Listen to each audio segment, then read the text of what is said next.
Good afternoon, and thank you for tuning in to this broadcast of Elmhurst College football. We will now turn to the PA system for our Senior Day festivities here at Langhorse Field before we get this one underway at 1 o'clock.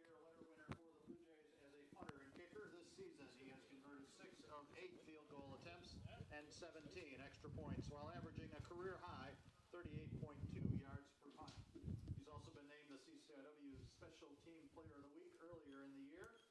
In his career, Bayer has converted 48 extra points, which ranks as the 5th highest total in Elmhurst history. His 12 field goals ranks 4th, and 84 points scored also ranks 4th.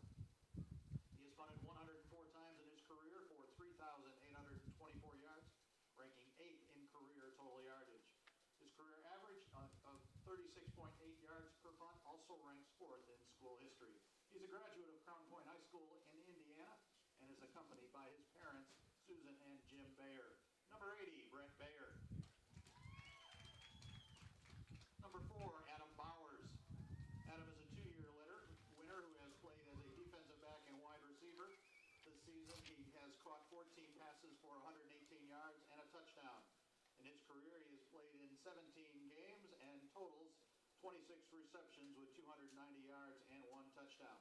He is a graduate of Metamora High School and is accompanied by his father and stepmom, Greg and Aaron Bowers, his mother and stepfather, Terry and Jamie Peeplow, and his sisters, Brooklyn Bowers and Maya and Beth Peeplow. Number 4, Adam Bowers. Number 3, Garrett Kleckson. Garrett is a 3-year letter winner for the Blue Jays at tight end. He is a 2-time All-Conference selection who earned All-Region and All-America honors last season. A second-team preseason All-American this year, he has hauled in 40 passes for 396 yards and a touchdown. He's also carried 16 times for 63 yards and 2 touchdowns. In his career, he has played in 27 games and has career totals of 113 receptions for 1,138 yards and 4 touchdowns. He's also rushed 54 times for 250 yards and 3 touchdowns. His 113 receptions rank 6th all-time in Elmhurst history. A graduate of Hannah High School, he is accompanied by his parents, Tanya and Chuck Kleckson. Number 3, Garrett Kleckson. Number 55, Robert Caniglio. Robert is a 4-year member of the Blue Jays who has served as a member of the offensive line, including playing at center this season. He is a graduate of Coral Springs High School in Florida and is accompanied by his father, Joe Caniglio, and Terry Bennett. Number 55, Robert Caniglio. Number 94, Chris Eberhardt. Chris is a 2-year letter winner who has played both offense and defensive line in his career. This season he has played on the defensive line and totaled 16 tackles, including 3 solo tackles and 1.5 tackles for loss. In his career, he has amassed 20 tackles, including 6 solo tackles and 4 tackles for loss. He is a graduate of Downers Grove South High School and is accompanied by his parents, Liz and Ron Eberhardt. Number 94, Chris Eberhardt. Number 9, Spencer Frisbee. Spencer is a 2-year letter winner for the Blue Jays at wide receiver. He has career totals of 3 receptions for 41 yards. He is a graduate of Vicksburg High School in Michigan and is accompanied by his grandmother, Diane Hansen. Number 9, Spencer Frisbee.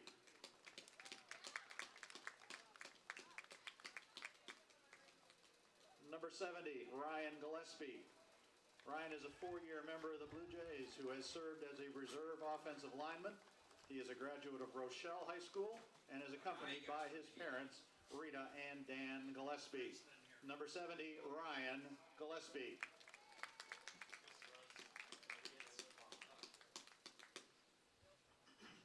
Number 11, Valdez Honorable. Valdez is a 3-year letter winner as a defensive back and linebacker who earned all conference honors during the 2014 season. This season, he's totaled 18 tackles and recorded a pair of interceptions while battling injuries. In his career, he's played in 20 contests and has career totals of 79 tackles, including 53 solo tackles and 1 tackle for loss. He's also intercepted 2 passes, forced 2 fumbles, and recovered a pair of fumbles. He is a graduate of MacArthur High School and is accompanied by his girlfriend, Katie Larson. Number 17, Trent Howard. Trent is a 3-year letter winner at linebacker for the Blue Jays. This season, he's played in every game while totaling 35 tackles, including 22 solo tackles and a pair of sacks. He's also forced a fumble and recovered a fumble. For his career, he's played in 21 games and totaled 66 tackles, including 43 solo tackles, 4 tackles for loss, 2 sacks, 2 forced fumbles, and 2 fumble recoveries. He's a graduate of Wilmington High School and is accompanied by his mom, Robin Howard, and his grandparents, John and Zelda King. Trent Howard.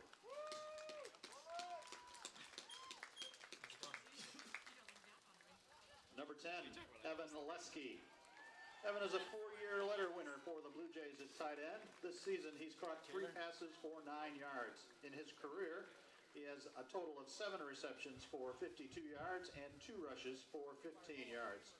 He is a graduate of Okemos High School in Michigan and is accompanied by his mother and stepfather, Leanne and Wolfgang Arhelfer, his father and stepmother, Ray and Pam Lesky, and his brother, Jacob Lesky. Evan Lesky. Building in Schaumburg. Yeah, it was kind of funny seeing her there in that role. So. Number 75, Danny McHale. He is a 4-year letter winner on the offensive line. He's helped anchor the right side of the line for the last 3 years by starting at right guard. He is a graduate of Glenbard North High School and is accompanied by his parents, Sandy and Mike McHale. Danny McHale.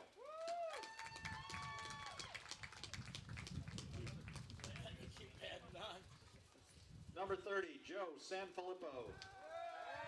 Joe is a 4-year letter winner for the Blue Jays at wide receiver. This season, he's caught 14 passes for 144 yards. In his career, he's caught 39 passes for 431 yards and 1 touchdown. He's a graduate of Andrew High School and is accompanied by his parents, Ann and Bob Sanfilippo. Joe Sanfilippo. Number 6, Tyler Smith. Tyler is a 3-year letter winner for the Blue Jays at running back. This season, he's rushed 30 times for 220 yards, averaging 7.3 yards per carry.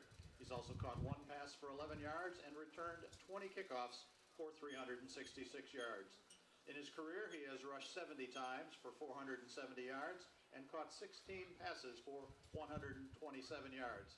He's also returned 45 kickoffs for 796 yards and 1 touchdown. He is a graduate of Lake Park High School and is accompanied by his parents, Marianne and Mark Smith, his grandmother, Greta Obenauer, and his aunt, Doreen Oberreiner, and his brother, Josh Smith. Number 6, Tyler Smith. Number 42, Wes Wagner. Wes is a 4-year letter winner for the Blue Jays as the team's long snapper. He's been named to the academic all-conference squad twice and is a graduate of Lake Zurich High School. He is accompanied by his parents, Ginny and Paul Wagner, and his sister, Elise. Number 42, Wes Wagner. Number 5, Josh Williams. Josh is a 4-year letter winner for Elmhurst at running back. He's a 2-time all-conference selection who earned all-region and all-America honors last season. A first-team preseason All-American this year, he rushed for 731 yards and 7 touchdowns on 129 carries before being sidelined by an injury. He also caught 10 passes for 55 yards. In his career, he's carried the ball 612 times for 3,103 yards and 29 touchdowns.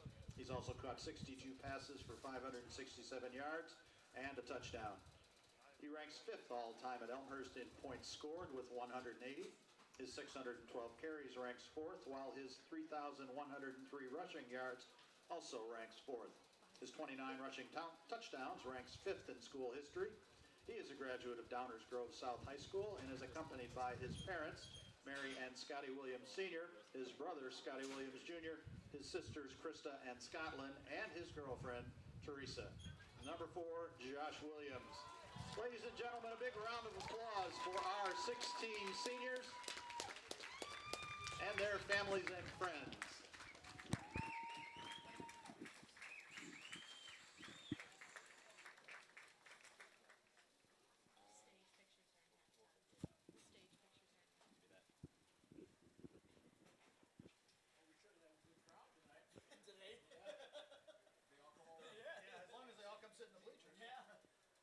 Thank you for joining us for the Senior Day festivities. We'll come right back with a short pregame and the 1 o'clock kickoff between the Elmhurst College Blue Jays and the Millikin University Big Blue right after this on Blue Jay TV.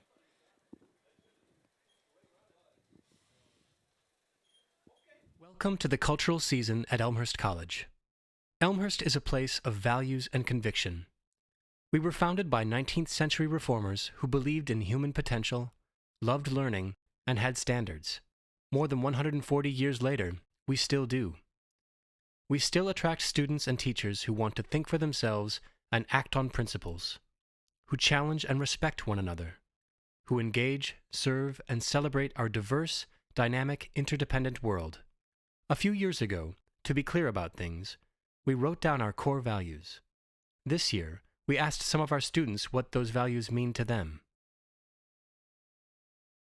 Elmhurst College is unique in so many ways. Here we really do have values, and my professors know the values, and they push me to be those values. Stewardship and faith and community and service, and it really does bring in kind of a level of just interaction with values that you never got before. But as you kind of develop yourself over the years, you start to realize these values mean so much more, and you start to uncover the true meaning behind them. You begin to see equivalencies between your life and the school, and then you discover that you're not just in a place of learning, you're also in a place of growing, you're in a place of maturity and value, exactly that, core values. Intellectual excellence means allowing our minds to grow in ways that we've never thought they could before. It means exploring those new pathways, seeing how we could do things different. It means stepping outside of our box of what we know and what we're comfortable with and taking those risks to really grow and make things better. I think that's really the core of what intellectual excellence is. The professors set the standard of intellectual excellence, and that rubs off on the students, and I feel like that's rubbed off on me. You really have to push yourself. So to know that's actually a value here is pretty important, because that's something I value on my own. So if my college values it as well, that means I really belong here. To say that Elmhurst College values community, I think, is an understatement. I think Elmhurst College is community in so many ways. Coming to Elmhurst College, a small college, it has to be about community. It doesn't really matter who you are or where you've come from. Everyone here will just love you for who you are. The fact that every individual and every unique person is allowed to be in an environment together and learn from each other and grow with each other. Just the fact that it's smaller and that you form those one-on-one relationships, it encourages like creativity and questioning and all the things I wanted out of my college experience. Social responsibility means caring for each individual as a person. There are all these people, and they're all more important than my general happiness as a single person. You're not only trying to better yourself, but I feel like it also means it's your job that you better your community too. Knowing that there's something larger than yourself and that you can play a part in making someone else's life better. Taking what I learned from my family, that others come before me, and translating that into the entire world. It's really awesome to be in a place where not only are you worrying about academics, but it's also teaching me how to be a better person. To me, stewardship is just being responsible, really thinking about your actions. If I'm going to say that, I believe in this philanthropy, I think we should do this, I need to follow through with my actions. What I found coming to Elmhurst is that there are lots of people that feel the same way. So it was easy to find a group of people who were so engaged in service and so willing to help. Kind of made me reflect on, what do I value in life? Why am I here? They really did kind of push me to the next level and make me think about that, and I think that I'm a better person for it. Values really help shape identity. If you really don't understand your values, you're not really understanding a part of who you are. I was more sheltered until I came here, and Elmhurst has really kind of made me step out of my comfort zone and learn more about what I want to do and what I believe in. Places like the chaplain's office and the Niebuhr Center for Faith and Action give me safe places where I can go to discuss my faith and to discuss my values with people that I know I trust and people that I know I can count on to influence me and to lead me in the right direction. You can never be forced out of your faith or forced into a different kind of faith as long as you're at Elmhurst, that you really are given the ability to take your pick and always have encouragement from your peers, never shunned or excluded or pressured into something else. There's always a place for you. If you believe you're here on this earth for a reason, that's going to affect the way you live your life. That's going to affect the way you treat your academics, the way you treat your social life, the way you look at your future and the goals that you have. Those things seem like really big things, but all of that boils down to like the way you live your everyday life. We value Intellectual excellence. Community. Social responsibility. Stewardship. Faith, meaning, and values.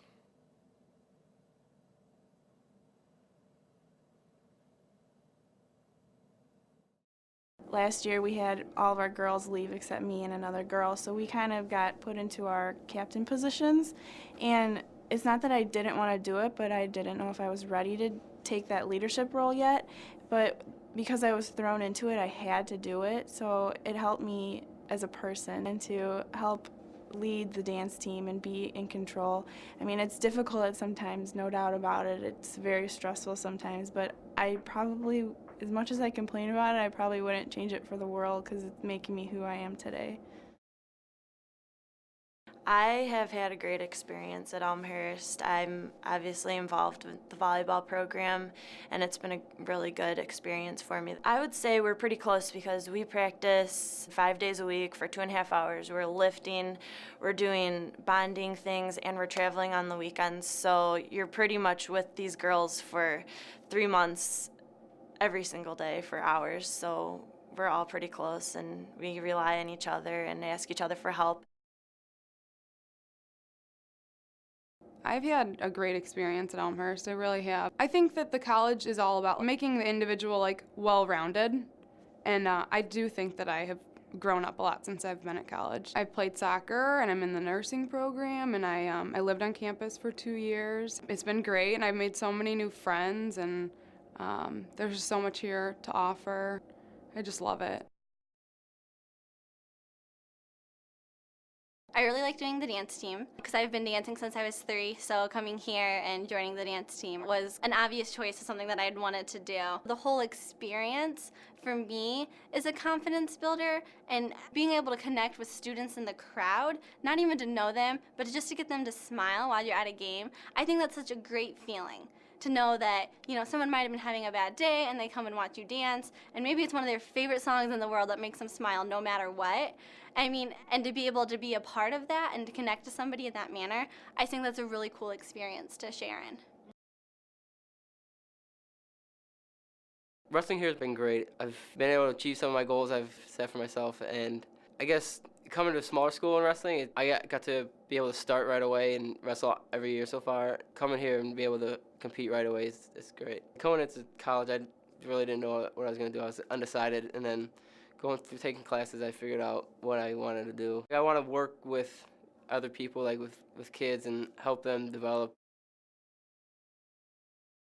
The balance with athletics in school, it's just, with me, I did it all throughout high school, so I needed to do sports in order to stay focused. I was injured my freshman year, and I just felt like so off track. It didn't feel natural. Like, I think a lot of the students coming from high school and coming to D3, it's like what they need to stay focused. I mean, if you could do it in high school, you could do it here. You can just join the team and just have fun. It's nice having like that other family aside from like, you know, being at home. Don't be afraid to go out there and try new things.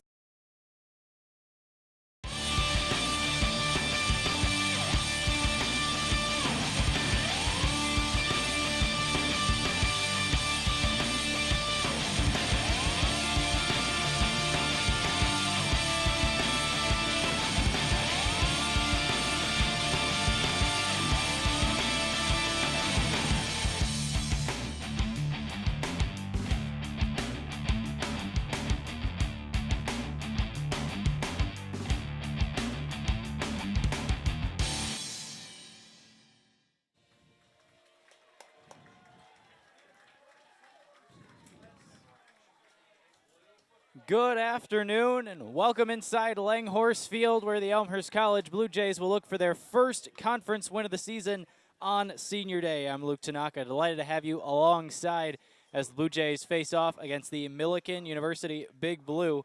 Millikin already with 1 win in conference play, that win over North Park a couple of weeks ago, 20-17, and the Blue Jays will try to be the last team in the conference to get that first conference victory when they face the Big Blue today. And the biggest storyline is just a little bit below on your screen. It is Josh Williams in full uniform. The Elmhurst first team preseason All-American running back is in uniform, and he is coming to grab some water down here on the left, and he, it looks like, will try to give it a go. And Williams, leading rusher on the season by a long shot for the Blue Jays, 129 carries, 748 yards, and 7 touchdowns. We might see him on the very first possession of the game as Elmhurst will receive this after Millikin won the toss and defer to the second half. Elmhurst in the darker blue, Millikin in white all the way down. A shiny blue on those helmets with numbers on the right side and the big M on the left side of the helmet. Blue Jays with the Blue Jay logo and the new one just unveiled this past year on each side of the helmet. The feather going all the way down the helmet and some white in the shoulder pads area.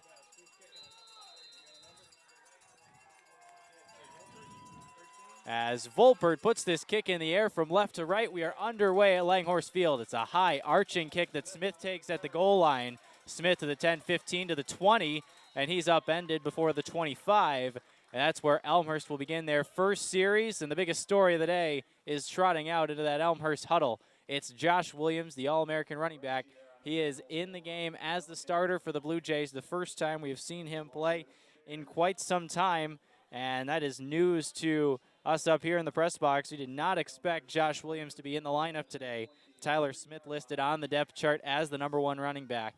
But with the loss of Connor Brewer, perhaps this Josh Williams on senior day is going to try to give it a go, and he will give it a go behind Orlando Hernandez, first-year quarterback out of Peoria, who sets up the offense 1st and 10 from their own 23. Bowers comes in motion, and the handoff is to Williams, straight ahead, past the 25 and taken down for a gain of about 5 down to the Millikin 28-yard line. But that is what Josh Williams brings to the table, a physical, straight-ahead style. One of the best rushers in Division III football is back out there on the field for the Blue Jays. Other starters on the offensive line, Josh Williams loves to give credit to that offensive line. Pat Walsh, number 73, is the left tackle. Sam Rathbun, the left guard. Garrett Underwood, a sophomore, is the center. Danny McHale, one of the seniors honored a couple moments ago, is the right guard. And then Billy Schaefer, the right tackle. Hernandez surveying the defense on 2nd down. Hands off to Williams again, this time out towards the left. And there's a flag on the play as Williams is driven down near the sideline on the near side. Gain of a couple, but this looks like it's in the area of offensive holding, and we will get the call.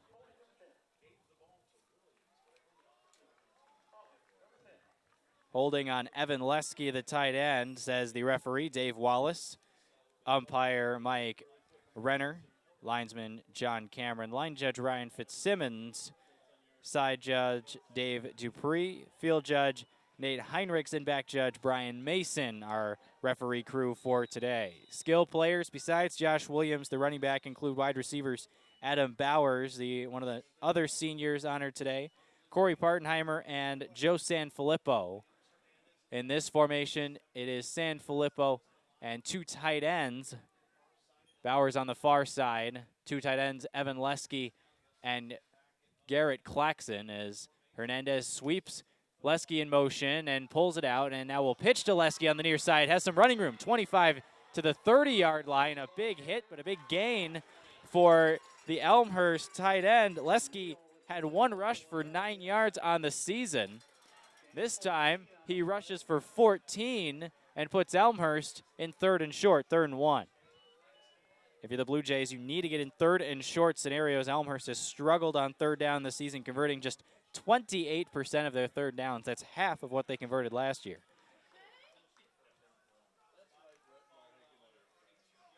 Blue Jays break the huddle with 3 receivers. One of them is the tight end Claxon, split out to the slot on the far side. 2 backs, Williams and Lesky. Lesky as the fullback, if you will. It's going to be Hernandez on a keeper. Williams lays a key block, stretching for the marker, and Hernandez, does he have it? Yes, he does. I think they're going to give him the first down. No signal yet. No, they're going to say fourth down. The judge on the far side was stepping about a yard past the yard marker, the first down marker at the 34, but he's overruled on the near side, and Elmhurst is going to have to punt. Take a look at this replay. Finucane is the punter. Hernandez stretching, and it looks like the referee on the near side made the correct call. It was a very close play, but they end up getting him a pretty tough spot back at the line of scrimmage, so no gain. And it'll be fourth down and 1. Finucane, the punter, left-footed, is a shank towards the near side. That is not going to go very far. Goes into the Elmhurst bench, and Millikin is going to get the ball, looks like, in Elmhurst territory to start their first drive of the game. Spotted at the Elmhurst 47-yard line. A punt of less than 20 yards for Tom Finucane as he shanks it to the near side, and Millikin's offense will set up behind Nick Pippin, the senior quarterback, 3-year starter for Millikin, but this year has not started. And actually, here's surprise number 2. Nico Stepina is in the game, the starter for Millikin, not listed on the depth chart. And Stepina is going to be the man to take snaps in the shotgun for Millikin. It's a pitch towards the far side. Cutting it to the outside is Cameron Mammon, the wide receiver. Brought down inbounds around the 45-yard line. It looks like both teams decided to withhold some information from the opposers, as the two biggest players on the field now on offense, Josh Williams and Nico Stepina, were not listed on the depth chart coming into the game, but here they are. Stepina has Brady Kufat, his all-conference wide receiver, split in the slot to the near side. Brett Aldridge all the way split to the near side, as here's the handoff straight up the middle. And not a whole lot doing there for the Millikin running back.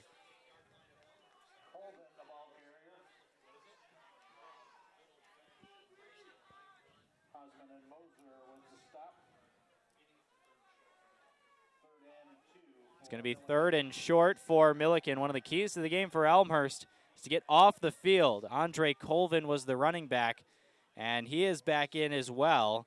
65 carries, 186 yards, and a touchdown. The leading rusher, not listed on the depth chart as well this game for Millikin. A couple of players recovering from injury. Stepina takes the snap, hands off Colvin, who has some running room, and it's going to be very close to that first down marker near the 36-yard line. They're going to give him the first down. Our first down of the game goes towards the Big Blue, heading from left to right here with 11:20 to go in the first quarter.